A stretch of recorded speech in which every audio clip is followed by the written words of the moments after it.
you look at Deloume Road from all kinds of people who are on it point of view. So take me through some of them. Right. Well, I would say the heart of the story is probably the children of the road. So we have Matthew and Josh, who are about 10 and friends.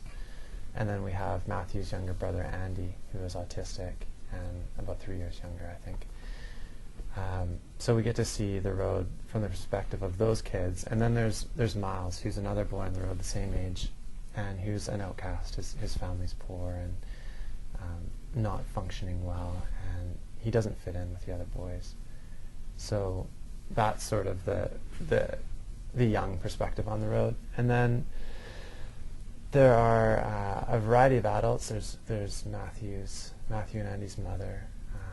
There's a native artist named Al Henry, whose son is a bush pilot. There's Irene, who's a Korean immigrant, and she is pregnant, and she's been widowed.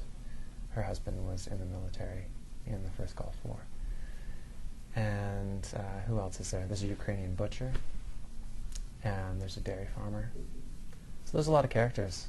And then there's Gerard Deloume behind it all, who is the historical figure in 1899. And there's I guess Hitchcock would call it a MacGuffin. There's an object. Tell me about that.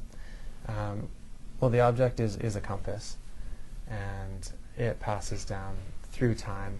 I was really interested in figuring out a way to have some of my themes resonate through time, and I needed an object that would do that. So Gerard Deloume's compass, which he uses to survey the area in 1899, passes down generation to generation in this community that he founds. And it's a thing, and of course it's sort of a symbol or a metaphor. The compass is supposed to point you in the right direction, but it doesn't do that. Yeah, it kind of spins willy-nilly. Yeah.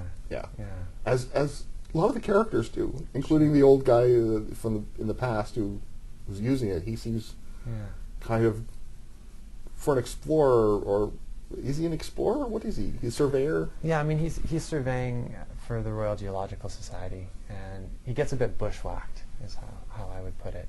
He starts to identify with the place and with the nature more than he does with the people in his life, and he leaves the people behind, and he goes a bit mad. Lots of absence in this book.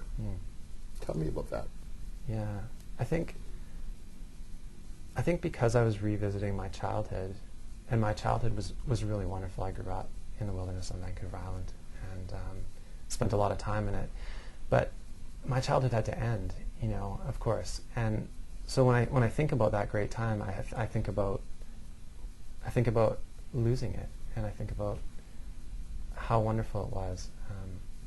I'm really interested in that period of time as a child where I became aware that my childhood wasn't going to go on forever. And I remember it being about the age designation on Lego boxes. I remember being about 11 years old and looking at that and saying 6 to 12 and thinking, man, when I turn 12, am I not going to like Lego anymore? What's going to happen? And sort of this mental process going on as a kid. And as I revisit the place of my childhood, I think it's sort of inevitable that there would be themes of loss and absence throughout it. There's a huge turning point in the book. I don't want to give anything away. But you just know that for who? Matthew probably the most. It's never going to be the same. There are big sort of biblical themes of Paradise Lost and whatnot, but I'm more interested in the personal transitions that we go through in life and what we leave behind. One of the characters in the book is called Matthew. And as much as I hate, especially asking you authors this, is Matthew Matthew? Well, at times he sure is, yeah. And at other times he's not at all. I mean, he's definitely a composite of myself and of my real brother who grew up on the road, who's not autistic, and a pile of friends. I'm very aware that when I read, and I try not to, of course, imagine that the narrator is the author, because that's false. But I still do it, and I always want to. And I thought, I'm going into my childhood for this. It's based on a lot of memories that I have. I'm just going to go with it, and I write some of it from first person as well. and I write a character called Matthew, and I thought I'm really happy. I'm happy to walk that line, you know, and yeah, at times, sure, I think it is me, and at times it's not even close. And that first-person narrator, which it kind of bookends the book, and every once in a while that would throw me. It would kind of pull me away from the road. Right. And so, what was that about?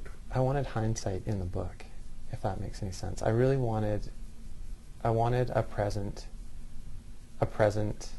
thread that could comment on what had happened. But I didn't want it to be overly goofy, kind of completely outside. So I set this character, these two characters who are unnamed, on the road in the present, talking about what had happened. I just, like I mentioned earlier, I'm really interested in having themes resonate through time. So I wanted an extra thread there. The book is Deloume Road. It's a novel. I've been speaking with the author Matthew Hooton, and Deloume Road, published by Knopf Canada.